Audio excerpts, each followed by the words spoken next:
खाजगी धरणं सोडल्यामुळं पातळी वाढत चाललेली आहे, परंतु तिथं जिल्हाधिकारी नंतर PMC कमिशनर आणि बाकीची जी यंत्रणा SDRF NDRF या सगळ्यांना अलर्ट राहायला सांगितलेलं आहे। काही भागामध्ये पाणी जास्त झालेलं आहे, तिथल्या लोकांना स्थलांतर करायला सुरुवात केली।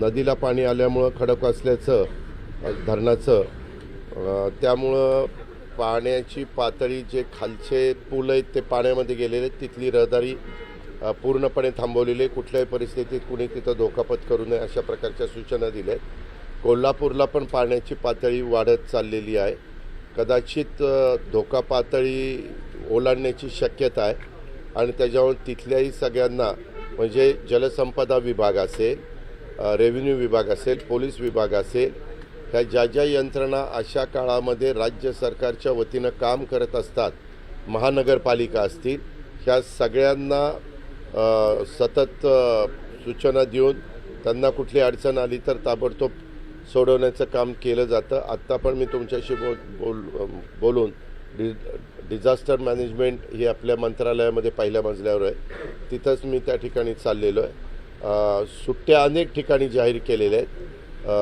वसई विरार पण मोठ्या प्रमाणावर पाण्यामध्ये गेलेलं आहे, तिथं काही भाग स्मार्ट रोड वगैरे असा एरिया जो ओळखला जातो तिथलाही भाग बराचसा पाण्यात गेलेला आहे। जिथं नांदेडमध्ये काही गावांना मध्ये वेढा पडलेला होता, त्यातल्या अक्षरशः त्या गावांच्या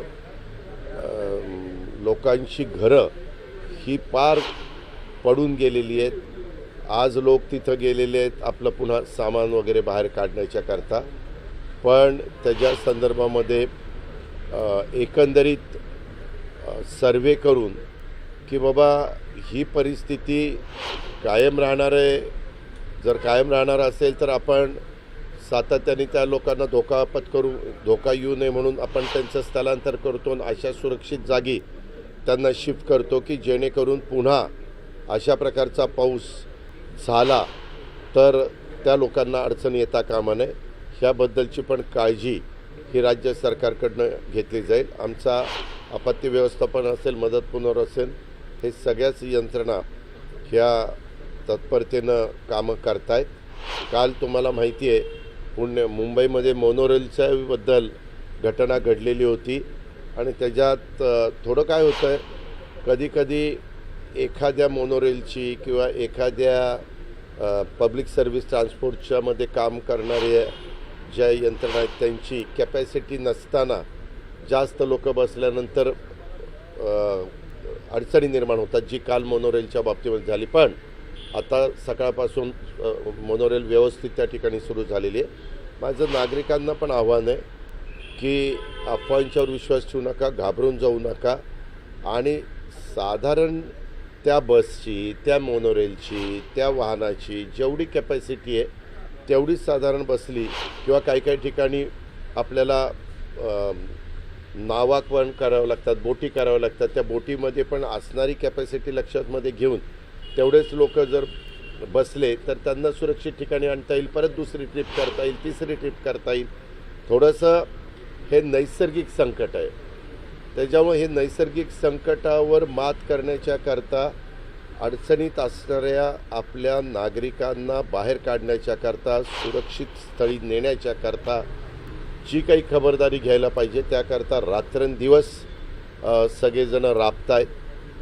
कुठंही दुर्लक्ष होता कामा नये ह्याबद्दलची काळजी आमचं सरकार घेतं आहे, सरकारी यंत्रणा घेते आणि त्याच्यामध्ये नागरिकांनी पण सहकार्य करावं असं माझं आव्हान आहे। विरोधकांकडनं कुठेतरी मोनोरेल संदर्भात विरोधकांकडनं अंबादास दानवे असतील, नाही, मी तुम्हाला सांगू का, मोनोरेलच्या बद्दल अशा प्रकारचा प्रसंग झाल्यानंतर खरं त्याच्यात राजकारण न आणता पहिल्यांदा आपल्या नागरिकांना कसं मदत करता येईल। आता ती मोनोरेल हे बंद पडल्यानंतर कारण काय झालं ते पण त्यांच्या टेक्निकल लोकांनी सांगितलं की त्याच्या कॅपॅसिटीपेक्षा काही टन लोक जास्त बसलेली होती आणि त्याच्यातून तिथं आतमध्ये ते थोडेसे गुदमरण्यासारखी परिस्थिती निर्माण झालेली होती अर्थात त्याच्यातनं एक काच फोडल्यानंतर 3 ठिकाणी शिड्या लावण्यात आल्या आणि त्याच्यातून मग लोकांना बाहेर काढलं. थोडासा वेळ लागला, परंतु पहिल्यांदा जे अतिशय घाबरून गेलेले होते त्यांना बाहेर काढण्याचा प्रयत्न केला. त्यामध्ये देखील आम्ही सगळेजण लक्ष ठेवून होतो, यंत्रणा तिथं होती. आणि अशा वेळेस जे काही संकट आलं हे मुद्दाम कुणी केले का? जास्त लोक बसल्यामुळं ते झालं आणि त्याच्यानंतर पुन्हा पूर्ववत मोनोरेल सुरू पण करण्यात आली. नागरिकांना सातत्याने आव्हान गेले 2 दिवस पत्रकार मित्रांनो, तुम्ही पण तुमच्या वेगवेगळ्या चॅनलला दाखवताय, रेड अलर्ट आहे. ज्या ज्या भागात रेड अलर्ट आहे त्यात पालघर असेल, रत्नागिरी, ठाणे, मुंबई उपनगर, तुमचं रत्नागिरी, रायगड, पालघर, ठाणे आणि मुंबई उपनगर ह्या भागात आणि घाटमाते, सातारा घाटमाता, पुणे घाटमाता, कोल्हापूर घाटमाता, ह्या वेगवेगळ्या घाटमाथ्यावर अशा पद्धतीनं इथं पाऊस सह्याद्रीच्या या दऱ्याखोऱ्यात जास्तीचा पडतो आहे आणि तिथं काळजी घ्यावी. आणि मुंबईत तर आपण गेले 2 दिवस आवाहन करतो आहे. काल पण मुंबई महानगरपालिकेने सुट्टी दिलेली होती, शाळांना सुट्टी दिलेली आहे की बाबा ज्यांना खूपच गरज आहे, तातडी बाहेर पडल्याशिवाय गत्यंतर नाही, त्यांचं असं काहीतरी काम आहे, तेवढ्यांनीच बाहेर पडावं, बाकीच्यांनी घरात सुरक्षित राहावं, अशा प्रकारचं आव्हान हे सातत्याने आम्ही लोक करतो आहे आणि त्याला प्रतिसाद दिला पाहिजे. अर्थात आम्ही आव्हान कशावरनं करतो? आम्ही वेदर रिपोर्ट घेतो. हवामान खातं सांगतो आहे 3 दिवस रेड अलर्ट मुंबई आणि मुंबईच्या परिसरात आणि महाराष्ट्रातल्या काही भागामध्ये राहणार आहे. आता ते झाल्यानंतर त्याचा अंदाज घेऊनच आपण पुढची कारवाई करतो. उद्याच्याला आपण त्यांनी रेड अलर्ट जाहीर केल्यानंतर आपण जर नाही लोकांना आव्हान केलं आणि परत काही झालं, बघा हवामान खात्याने रेड अलर्ट सांगितलं देखील सरकारनं दुर्लक्ष केलं. बरं, दुसरी पंचायत अशी पण असते, रेड अलर्ट हवामान खात्याने जाहीर केलं कमी दाबाचा पट्टा तयार झाल्यावर आणि यदा कदाचित ते रेड अलर्टचा ऑरेंज झालं, ऑरेंजचा येलो झाला, तर बघा ह्यांनी आव्हान केलं आणि काहीच पाऊस नाही झाला.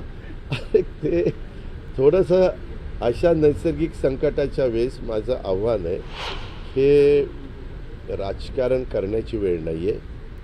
त्याच्यामध्ये अनेक राज्य सरकारं आली गेली, प्रत्येकजण आपापल्या कारकिर्दीमध्ये काम करत असतं, पण त्याच्यामध्ये जे काही आता काहींनी वक्तव्य केली, काळजी घेण्याचं काम आता मध्ये तुम्हाला माहिती आहे लोकलमधले काही लोक खाली पडले म्हणून आता आपण लोकलला AC रूपांतर करून त्याला दरवाजे करतोय ना.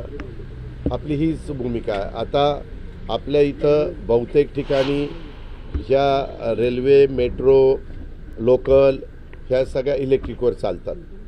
मागे काही वर्षापूर्वी आपल्या इथं डब्यावर काही लोक चढायचे.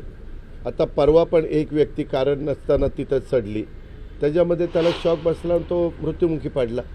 म्हणजे कुठंतरी उत्साहाच्या भरामध्ये हे जे काही असले प्रकार काही जण करण्याचा प्रयत्न करतात, ते स्वतःचा जीव पण गमावतात आणि म्हणून प्रत्येकाचा जीव महत्त्वाचा आहे. त्याकरता जेवढं काही करता येणं शक्य आहे आणि सुरक्षितता देणं. आता काल मोनोरेल AC असतो, मोनोरेलचे दरवाजे बंद होतात, परंतु आज आतमध्ये एवढी लोक की चला आपण घरी लवकर गेलं पाहिजे. तुमच्या चॅनलचे पण काही सहकारी त्याच्यामध्ये होते, मला वाटतं सागर का काय, ते त्याच्यामध्ये होते. आता प्रत्येकाला घरी जाण्याची पण घाई असते, परंतु त्याची जर कॅपॅसिटी 500 लोकांची असेल आणि 650पर्यंत लोक जर आतमध्ये बसली तर कुठंतरी वेगळी परिस्थिती निर्माण होणार, जी काल झाली ती. असं घडू नये, कुणी घाबरून जाऊ नये, कुणालाही असुरक्षित वाटणार नाही ह्याबद्दलची काळजी महायुतीचं सरकार घेतं आहे, आम्ही सगळेजण घेतो आहे. आज दुपारी पण मी पुण्याला जाणार आहे, कदाचित मुख्यमंत्री पण पुण्याला येतील. पुण्यामध्ये देखील वरसगाव, पानशेत, खडकवासला, टेमघर, चास कमान, तिकडं भाटघर, वीर, नीरा देवघर, दुधगवणी ही सगळी धरणं भरलेली आहेत. कुकडीच्या 5 धरणामध्ये काही पाणी इतकं म्हणावाचं नाही. आपल्या उजनीला आपण 75,000 क्युसेस पाणी सोडलेलं आहे. 75,000 क्युसेस म्हणजे काही थोडं पाणी नाही. आज साधारण धरणांच्यामध्ये येवा किती येतोय, धरणामध्ये किती पाणी सोडलं गेलं पाहिजे आणि ते कितीपर्यंत बसेल, ते दिवसाच कसं सोडता येईल, दिवसा सोडल्यानंतर नदीकाठच्या दोन्ही भागातल्या लोकांना शिफ्ट करता येतं, त्यांना सुरक्षित ठिकाणी नेता येतं. ह्या सगळ्याबद्दल राज्य सरकार सांध्यापासून बांध्यापर्यंत महाराष्ट्रामध्ये जिथं जिथं मोठ्या प्रमाणावर पाऊस पडतो आहे आणि पूरजन्य परिस्थिती निर्माण होते तिथं तिथं लक्ष ठेवून जनतेची काळजी घेत आहे आणि त्याच्यातून मार्ग काढत आहे. पण गेल्या काही दिवसात जीवितहानी पण झालेली आहे. बऱ्याच जणांना आपला स्वतःचा जीव त्याच्यामध्ये गमवावा लागलेला आहे. काही ठिकाणी भिंत पण पडून काही जणांचा मलबार हिल्लाच काल का परवा भिंत पडली नाही, एक वॉचमन तिथं दुर्दैवाने त्याच्यामध्ये मृत्युमुखी पडला. अशाही घटना घडत आहेत आणि म्हणून सरकार सगळ्यांची काळजी घेण्याचा प्रयत्न करत आहे, परंतु जनतेने पण त्याच्यामध्ये सहकार्य करावं. त्याच्यामध्ये गरज असेल तरच बाहेर पडावं. माझ्या माहितीप्रमाणे 19, 20, 21 असा 3 दिवसाचाच रेड अलर्ट जाहीर केलेला आहे. आज परिस्थिती आपल्याला दिवसभरामध्ये कळेल. दर 3 तासाला हवामान खातं रिपोर्ट देतं आहे की काय काय कुठं कुठं परिस्थिती राहते आणि त्या पद्धतीनं आपण त्याबद्दलची काळजी घेतो. धन्यवाद.